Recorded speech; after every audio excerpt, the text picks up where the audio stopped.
Welcome to This Academic Life, Episode 3. In Episode 2, we talked about how the junior faculty has been hit the hardest by the pandemic. This episode is solely focused on junior faculty. The early years of a faculty position can be an exciting but challenging experience. College and university faculty members are expected to spend time on research, teaching, and service as part of their academic job. For instance, a tenure track appointment carries a probationary period leading to tenure. In those periods, regular tenure track faculty are typically appointed or reappointed for 1, 2, or 3 academic years. So in this episode, early career simply means junior faculty who are in the first 3 years of their tenure track position. As a junior faculty, we hear tips such as know yourself, know what's expected of you and deliver it, understand who and how the decisions are made, and simply know the system and pursue funding for your research, establish research collaborations, and develop yourself as a teacher. But don't we all know them? Since these precious 3 years are essential in one's career, I thought it would be great if we can all get 5 real tips from my friends, Kim and Lucy, who have been through this and have reviewed many tenure packages. Let's start with Lucy. When someone just starts their tenure track position, they find themselves in a new place and a new environment. What is your first tip to them? So the first thing you want to do is to be proud of yourself. Congratulate yourself. The fact that you are here, you are the very few selected ones. It's your time and your turn to shine. So my first advice as you're starting up is to build up a support system. Now, when I talk about support system, I'm talking about finding your cohorts, finding a mentor, and finding your collaborators and getting the right graduate students. So I remember when Kim and I joined RPI, we were in the same orientation, and many of us, we met there and we end up being great friends. We have lunch together, we hang out, right? So you need those cohorts, and then you can exchange notes, and then you can navigate trying to figure out how to explore the system. Mentor that I was talking about is not the mentors that the university or your department assigned for you. The mentor I'm talking about is a true mentor, someone who can help you rather than imposing their own ideologies, right? So these are the mentors who really care about you, care about your success. You need someone like that to guide you along. And then another aspect of this support system is collaborators. And we all know that we need to find collaborators as soon as you get on campus. But how do you actually find these people? I would say through trial and error. It's not easy to find the perfect match as your collaborator. Sometimes you would have an unsuccessful collaboration. So it's hard to know ahead of time whom you should contact. So it takes some time, but that's okay, right? So take your time and find the right people. The last thing I wanted to mention is that every university, every institution is different. The culture is different. Not necessarily one is better than the other. They're just different. So you can't expect to build up this support system overnight. It does take sometimes a very short time, and sometimes it might take a long time. Take your time. But having this support system, you're building up your root at your new place. You are your own entity. Thank you, Lucy. As you pointed out, mentioning collaborators and mentors as part of our support system, I found out as a tenure track faculty member, these collaborators and mentors often give you advice regarding how to prepare for promotion. And this can be overwhelming. Following their advice can pull you into different directions. And sometimes it's really difficult not to compare yourself to others. So, Kim, how should one handle this situation? So, tip number 2, tune out the noise around you and execute your long-term plan. There will always be unsolicited advice from your colleagues, and then there will be advice that they will give to you that will be beneficial to you as you move through your career. The key is to know how to decipher what information you need at the time that you need it. In science and engineering, we use what's called the signal to noise ratio, which compares the level of the desired signal to the level of the background noise.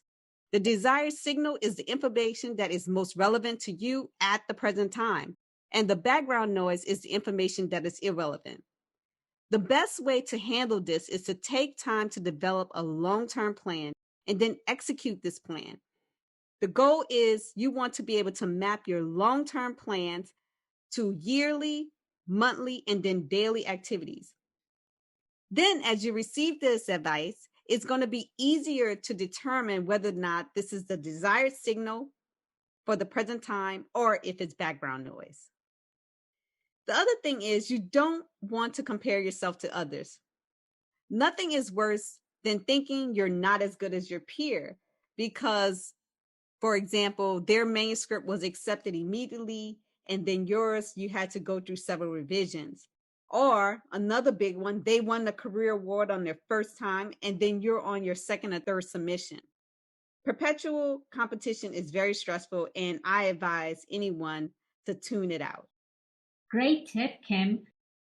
Well, many early careers are concerned about not having enough time to do everything that's expected from them. Lucy, what is your main tip in surviving such a fast-paced environment?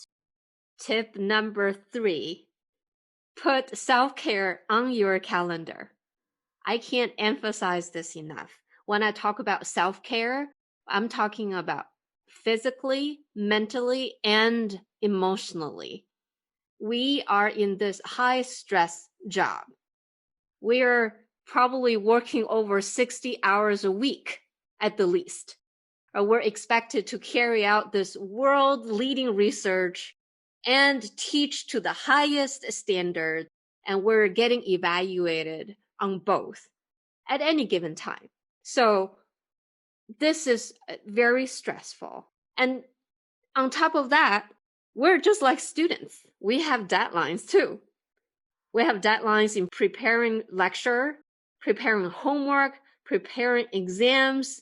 We have deadlines for proposals. And we can't call in sick. We do not have backups.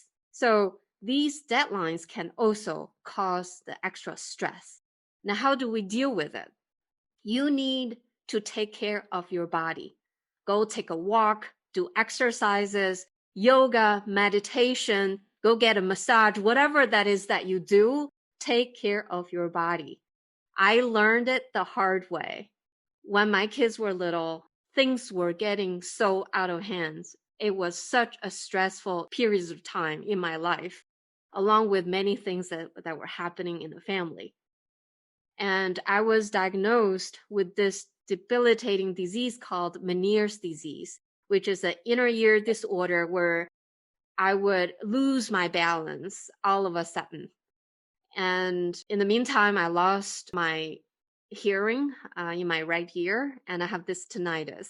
And I wish now I could go back and just take care of myself instead of thinking that I have to do everything all at the same time. And now I have learned it the hard way. I know that exercises is a really great stress reducing mechanism. I put it on my calendar. I put it an alarm on my phone to remind me that I need to move. I need to do the exercises that I need. So the other thing is that you have to recognize the stress. Otherwise, you don't know how to deal with it. So oftentimes, you got to take a pause and find a place to vent your frustrations and find ways to rejuvenate. you can always do more work, but more work is not the same as better work. So you have to find a system that works for you so that you can sustain in the long run and avoid any potential burnout. Just to bring up another point to support Lucy's tip about self-care. If we are to survive this academic life, then our mental health must also be a priority. Sometimes it may be helpful to find a life coach or a therapist or a counselor to talk through your challenges. Most of us know that scientists and engineers are not the group of people who are known to share or express themselves when it comes to their emotional well-being. However, we express to students all the time about opportunities to utilize counseling services on campus. What we may fail to recognize is that we may need these very similar services. Thank you both. You both brought up very good points. Kim, along the mental health that you pointed out, at some point you become so focused on obtaining tenure as an early career faculty, then you sometimes find yourself lost in life when you are not working towards obtaining that goal. So, do you have any tip to prevent early careers from getting themselves into that position? So, tip number 4, stay grounded and connected to other priorities outside of the academy. For me, I went back to something that was first introduced to me by my mother. She signed me up to be a candy striper one summer at a nearby hospital in New Orleans. I was selected to work in the neonatal unit. At the time, I was thinking I was going to become a pediatrician. During that time, I had the responsibility to care for babies, rocking them to sleep and nurturing them while they await their time to go home. It was a very rewarding experience, and I'll never forget that responsibility that was given to me. So when I was on a tenure track, I volunteered at a nearby store that provided clothes to those in need. For example, the store provided clothes to families whose belongings were lost in a house fire or some similar situation, or clothes to families that were displaced due to abuse or other family trauma. The people that I met and the stories that were shared with me by those families made me realize that obtaining tenure was not comparable to the concerns of those families who were less fortunate. So when I would return home after volunteering, I had a new perspective when I worked on my proposals or my lecture notes. I didn't have that attitude of if I didn't get tenure, then my life was over. I realized that there were so many other ways that I could contribute to the society that was independent of tenure. And so volunteering was something that I often go back to even now as a full professor and as an associate dean of the college. May I just add, I remember when Kim was volunteer at that store, I visited her and I was just so touched. It really changed my perspective as well. Just watching it, looking at other people's life and realizing how fortunate we are. And at that point, you realize all of this are just so tiny, so tiny. All these tenure goals and everything, it's not even relevant comparing to the rest of the world. That's very true. Thank you both for sharing 4 wonderful tips. Lucy, any last tip for our early careers to make the first few years of this stressful academic life to get through easier? Well, tip number 5, find joy in the process. So one way to really look at this is to take all the challenges as opportunities for learning and growth. We know that we are here because we chose it. No one put anything to force us to make this choice. We're doing it because we want to be here. We're always making positive impact in people's lives, realizing it or not, right? Maybe not at this particular instant, but over periods of time, you will realize that we are making positive impact in people's lives, including the students that we're teaching and advising. And so having a positive attitude and be optimistic about the future and the impact you're making is very important. We have to carry it along the way and finding the joy in this process. Trust your instinct and just be confident with all the decisions that you are making during this process. That was a wonderful conversation. Thank you, Kim and Lucy, for sharing these 5 unspoken tips for early careers. And early careers out there who are listening to this episode, remember, build up a support system, tune out the noise around you, and execute your long-term plan. Put self-care on your calendar. Don't lose your other priorities in life. And finally, find joy in the process. Thank you so much for listening. We hope you enjoyed this conversation. Find us at thisacademiclife.org or follow us on Facebook. You can listen to our latest episodes on iTunes, Spotify, Amazon Music, or Google Podcasts. Please rate us. We welcome any feedback or suggestions for future episodes. Join us next time for the good, the bad, and the ugly of this academic life.